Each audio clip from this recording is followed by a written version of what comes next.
5월 29일 월요일 황장수의 뉴스 브리핑 시작하겠습니다. 자, 여러분, 문재인 정권 또한 지금 총리 장관 임명자들 다수가 위장 전입, 정여세 탈루, 또 백력 의혹, 이중 국적 등 갖가지 의혹이 등장하고 있습니다. 지금부터 정확하게 4년 몇 개월 전에는 반대로 박근혜 정부에서 임명한 장관들이 이런 이유로 줄줄이 낙마했습니다. 자, 그런데 사람이 세상을 대하는 정의의 기준은 항상 일정해야 된다는 것이 제 생각입니다.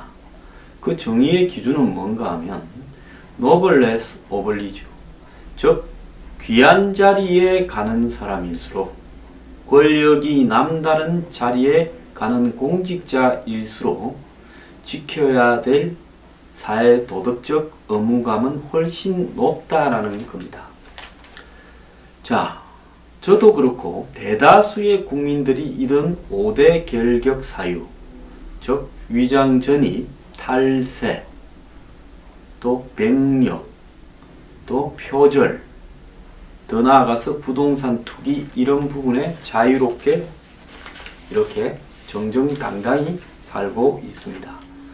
그런데 이 나라의 행정부서의 최고 수장으로서 한 부서의 장관이 되면 자기 밑에 실질적으로 관장하는 공무원이 수천 수만 명이 됩니다. 더 나아가서 자기가 쓰는 예산이 수조 수십조가 될 수 있습니다. 총리가 되면 그야말로 이 나라의 예산과 공무원 100여만 명을 다 통솔 합니다. 이런 사람들이 자신이 총리나 장관이 될 거라고 미처 생각하지 않고 있을 때, 하지만 그럴 때라 하더라도 이 사회에 고위직책을 하고 있거나 국회의원을 하고 있거나 중요한 자리에서 살고 있던 사람들입니다.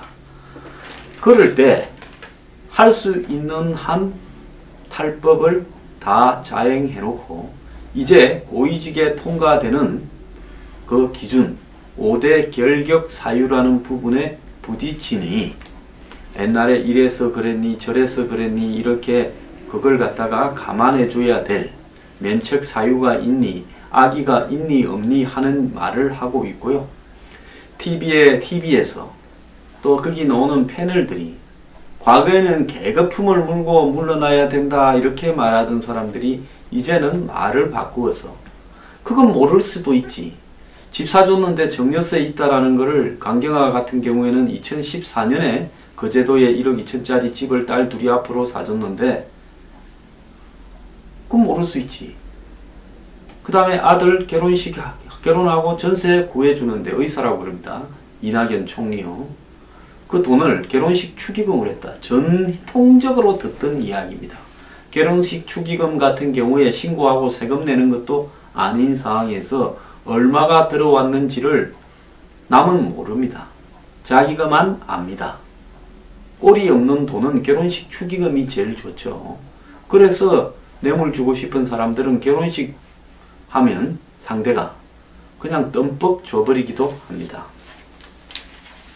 자, 그리고 꼴이 없는 그림을 사주면서 뇌물로 대신 쓰기도 합니다. 자, 이번에 그런 일들이 나타났습니다. 이런 어떤 부분에 있어서 적어도 지식인이라면, 양심인이라면 그때 했던 말과 지금 했던 말이 달라지면 안 됩니다. 장관이나 총리는 그야말로 5대 결격 사유에 위반되면 집으로 가야 됩니다. 문재인 대통령 스스로가 공약집 안에 22페이지에 5대 결격 사유 관계자들을 장관이나 총리로 등용하지 않겠다고 말을 했으면 약속을 지키든지, 약속을 지키지 못할 사유가 발생했으면 그 사유를 국민 앞에 충분히 납득이 가도록 설명하고 야당에도 양해를 구하고 사과도 하고 해야 됩니다. 그렇다고 해서 야당이 100% 통과시켜 준다, 그것도 저는 안 된다고 봅니다. 그거는 기본적으로 해야 될 과정이고, 그래도 하자가 있으면 집에 가야지요. 그런데 위장 전입을 둘러싸고 별의별 웃기는 이야기가 나옵니다. 아들의 학교를 좋은 데 가기 위해서 위장 전입한 게 아니라 마누라가 직장을 편한 데 하기 위해서 한 거는 학교보다 덜한 위장 전입 아니냐. 참 기가 찬 이야기입니다. 그런데 부동산 투기를 위한 위장 전입이 아니고 피치 못한 학교나 또 부인의 학교를 위한 위장 전입은 이해를 해줘야 되고 그것은 빼줘야 된다. 이렇게 말을 하고 있습니다. 엄연히 법률에 위장 전입을 했다가 주민등록법 위반을 해서 적발되면 3년 이하의 징역과 1,000만 원 이하의 벌금을 받도록 명시되어 있습니다. 근데 어제 어떤 분이 저하고 TV 토론에 나와서 이렇게 말을 했습니다. 1년에 서너 명도 안 되고 별로 적발되는 사람도 없이 사문화된 법이다. 아니, 사문화된 법이면 법을 고쳐야 되지요. 그럼 불법이 아니라고 먼저 정리하는 것이 우선이고 현행법에 불법이라고 되어 있다면 그것은 도리가 없는 겁니다. 그래서 제가 잽싸게 찾아봤습니다. 방송 중에.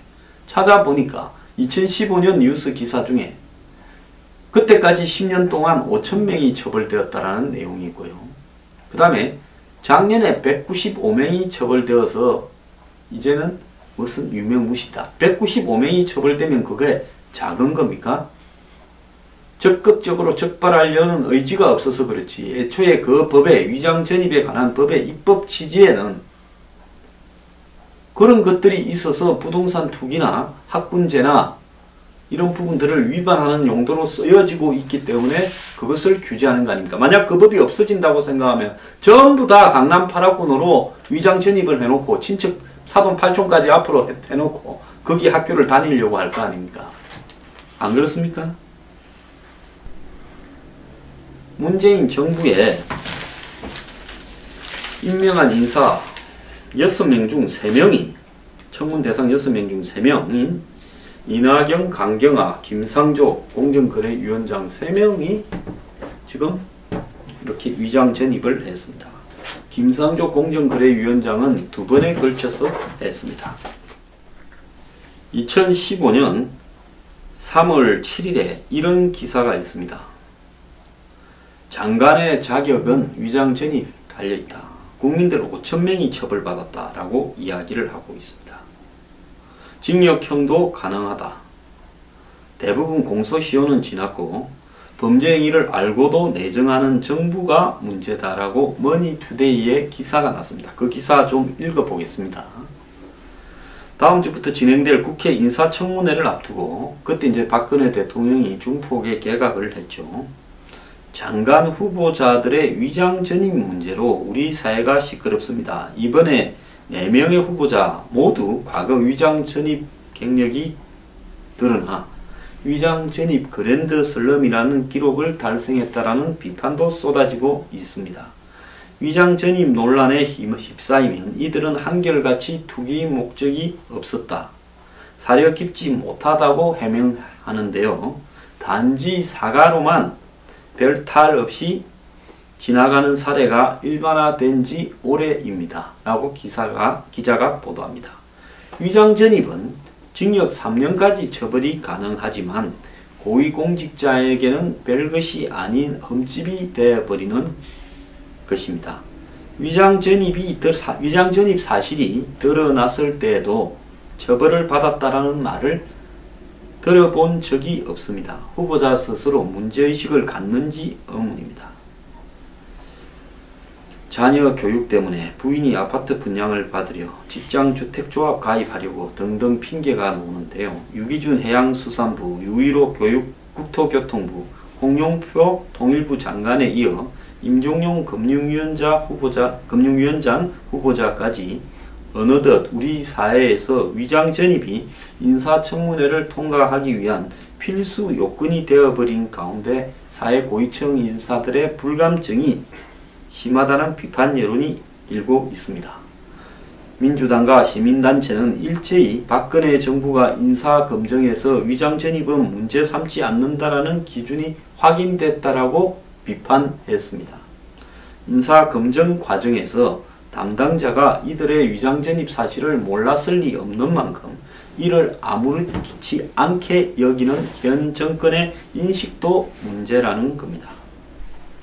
유 후보자 등에게 공통으로 적용된 위장전입은 엄연한 불법행위입니다. 우리나라 주민등록법 37조는 위장전입에 대한 처벌조항으로 주민등록 또는 주민등록증에 관해 거짓으로 신고하거나 신청할 경우 3년 이하의 징역이나 1,000만 원 이하의 벌금에 처한다라고 규정하고 있습니다. 그러나 이들은 국민들에게 심려를 끼쳐 죄송하다는 말 한마디로 면죄부를 받아댑니다. 이명박 정권 이전의 역대 정부에서는 위장전입은 인사청문회에서 치명적인 결격 사유로 작용했습니다. 김대중 시절인 98년에는 주양자 전 보건복지부 장관이 일가족 위장전입 의혹으로 장관직을 사임했고 2002년 장상, 장대환 국무총리 후보자가 각각 부동산 투기용 위장전입과 자녀 취약용 위장전입으로 낙마했습니다. 2005년 노무현 정부에서는 이현재 경제부총리 역시 부인의 위장전입 의혹으로 자진 사퇴했습니다. 이후 2007년 대선 당시 이명박 후보가 자녀의 취약을 위해 위장전입을 했다고 시인한 후 당선되자 도덕불감증 기준이 느슨해졌습니다. 인사청문회 때마다 위장전입 논란이 불거지지만 이 문제만으로 사퇴한 공직자는 없고 박근혜 정부 들어서도 반복되고 있습니다. 그런데 위장전입에 대한 기록들은 검찰총장이나 이런 주요 다른 공직자들 경우에도 마찬가지로 이렇게 등장했는데요. 자, 인사청문회에서 위장전입이 드러나더라도 공소시효가 2007년 말 이전은 3년, 이후는 5년인데 지나서 형사처벌을 할 수 없는 경우가 많은데요. 이러다 보니 공직자가 법을 위반하고도 공소시효가 지났다고 청문회에서 나와서 사과만 하고 통과되는 경우가 대부분인데요. 자, 지난 2015년의 인사청문회에서도 위장전입 논란이 되는 후보자들의 위장전입 시기가 85년에서 99년이 해당 시기라서 처벌 대상은 아니죠. 공소시효가 끝났죠. 자, 인사청문회에서 사실을 지적하고 후보자들이 시인하더라도 도덕적 책임만 달라지지 변하는 것은 아무것도 없다라는 겁니다. 한 변호사는 위장전입은 주민등록법 위반에 해당돼 최대 징역 3년에 처해지는 불법 행위고 공소시효가 지나서 처벌이 불가능한 것인데 적발되지 않았으니까 그만이라는 말이 아니냐. 자, 위장전입이 사문화되었다고 이야기하는데 실제로 10년간 5,000명이 넘는 사람이 위장전입으로 처벌받았고 일반 국민들도 이들처럼 아파트 분양을 위해 자녀 교육을 위해 위장전입을 시도하다가 꼬리가 잡히는데, 자, 그런데 고위층들은 투기 목적만 아니면 괜찮다라고 하면서 불감증이 있다라고 지적을 하고 있습니다. 행자부가 또 잽싸게 일장을 밝혔습니다. 2016년 전국적으로 195명이 전입신고를 거짓으로 해서 고발됐는데 2015년은 209명, 2014년은 138명이고 자, 공소시효는 5년이고 시효는 위장전입을 한 날부터 5년입니다. 자, 지금 적발률이 작년에 315만 가구가 전입신고를 했는데 0.06%에 불과하다. 그래서 거짓 신고로 적발됐다고 고발 처리하는 것이 아니고 제대로 신고하도록 이렇게 고지시켜주고 이래도 제대로 하지 않을 때는 처벌한다라고 말했는데요. 적발 건수는 별도로 집계하지 않는다고 합니다. 그래서 처벌 건수가 195건이라고 해서 적발 건수는 이것보다도 훨씬 많겠죠. 그래서 되도록이면 처벌하기 전에 빨리 바로잡아라고 통보해 준다라는 겁니다. 2015년 국회 보고자료에 따르면 자녀 교육 목적으로 위장 전입하다 적발된 건수는 2014년 618건, 2013년 713건 등입니다. 실제 위장 전입 건수는 적발된 건수보다 훨씬 많을 거라고 이렇게 보고 있습니다. 위장 전입자는 많은데 안 걸리면 다행이고 걸려도 사회적으로 용인받는 분위기라고 이렇게 이야기합니다. 그러면서 새삼스럽게 지금 청문회 하는 시점에서 이걸 손을 봐서 이제 법을 완화하자라고 이야기합니다. 자, 위장 전입을 완화하면 전 국민이 살지 않는 지역에다가 전부 주소지를 편의에 따라 갖다 놓고 그러면서 직장 문제나 예를 들어서 교사들 같은 경우에 또 더 나아가서 애들 학교 다니는 문제, 부동산 투기에 관한 문제, 범죄자들에 대한 조사 문제 등이 엉망이 될 거 아닙니까? 전 국민이 주거 부정이 될 수 있습니다. 이게 말이라고 합니까? 이낙연 후보자의 아내는 89년 서울 강남 지역 학교에 배정받고자 논현동에 9개월 위장 전입을 했습니다. 좀 더 좋은 근무지를 받으려고, 물 좋은 근무지에서 근무하려고 그런 거고요. 아니, 학교에 근무하는데 물 좋은 학교를 다니면 뭐 생기는 게 있습니까? 강경화 후보자 같은 경우는 미국에서 학교를 다니던 장녀를 한국으로 전학시키면서 자신이 놓은 이하 여고에 배정받기 위해서 친척 집에 위장 전입했다. 어제 어떤 편은 또 이렇게 이야기하더니만요. 참 기가 차던데. 아니, 미국에서 한국으로 올 때 위장 전입해준 거는 봐줘야 된다. 아니, 미국에서 한국에 오더라도 자기 주소지에 똑바로 가야 되지요. 무슨 소리를 하고 있습니까? 김상조 후보자는 배우자가 97년 1월 초등학교 입학을 앞둔 아들과 친척 집에 17일간 주소를 옮겨뒀고 2004년 8월부터 7개월간은 본인을 포함해 가족이 목동의 다른 사람 집에 주소지를 옮겨뒀다. 이렇게 이야기를 합니다. 위장 전입은 실제로 살지 않으면서 아파트 당첨을 통한 재산 정식이나 자녀 진학을 위해 주소를 옮겨놓는 것을 말하는데요. 아까 말한 처벌 조항은 제가 언급을 했고, 자, 이번에 적발된 사람은 좋은 학교에 발령을 받으려고 또 학교 배정을 위해 자녀 그리고 우편물 수령을 위해 이렇게 했는데요. 이거와 투기를 목적으로 했다라는 부분의 차이에 무슨 상관이 있습니까? 저는 위장 전입했다고 다 투기에 성공하는 것도 아니고 위장 전입해도 투기에 실패할 수 있습니다. 그런데 위장 전입해서 좋은 학교에 갔다면 그건 확실히 앞으로 자녀가 이 사회에 성공하는 쪽으로 가게 될 확률이 확실히 높아진 부분입니다. 좋은 학교에 발령을 받으면 확실히 뭐가 생기는 게 있어도 더 생기는 게 있겠죠. 그러니까 이런 무리수를 더 쓸 거 아닙니까? 자, 문 대통령이 공약 때 위장 전입을 포함한 5대 공직 결격 사유자를 전부 공직에서 배제하겠다 했을 때 위장 전입에도 착한 위장 전입이 있고 나쁜 위장 전입이 있으니까 나는 나쁜 위장 전입인 부동산 투기만 이렇게 배제하고 착한 위장 전입인 학교 배정과 그 다음에 이 근무지 배정을 위해서 하는 것은 용인하겠다라고 말하지 않지 않았습니까? 이제 와가지고 자기들이 집권하니까 인사검증 기준을 바꾼다느니 샅샅이 틀어서 개인의 어떤 이 사생활을 갖다가 다 까발리고 이러다 보면 멀쩡할 사람 어디 있겠냐라고 4년 전에 박근혜 정부가 했던 말을 그대로 갖다 대면서 인사청문회 제도도 바꾸자라고 이야기하는 것은 정말로 내 편리한 대로 말을 하는데 지나지 않습니다. 자, 우리는 대통령이 부패한 의혹이 있다고 그를 쫓아내고 구치소에 가둬서 지금 재판을 받게 하고 있습니다. 대통령이 이런 나라에서 그 이후에 대통령이 되고 집권을 한 사람들은 부패의 기준에 대한 부분을 더욱더 엄격하게 적용해야죠. 대한민국에 이번에 박근혜 최순실 게이트 사건에서 드러났던 다른 역대 정권에서 다 드러났던 솔직히 상류층들이 얼마나 부도덕하고 부패한가에 대해서는 이루 말할 수 없습니다. 우리나라의 청렴지수나 부패도 지수가 아프리카 일부 국가와 비슷하고 아시아에서는 제일 밑에 핫바리에 있다는 사실을 여러 통계들을 통해서 우리는 접하고 있습니다. 국가의 경제력만큼 청렴도가 따라가지 못하는 이런 나라에서 기준이 강화돼도 더 강화돼야 될 건데 기준을 약화시킨다는 이유. 제가 욕을 할 뻔해서 다시 녹화를 떴습니다. 문제 있는 몇몇 인간들 때문에 법을 바꿉니까? 이제는 위인 설법입니까? 위인 개법입니까?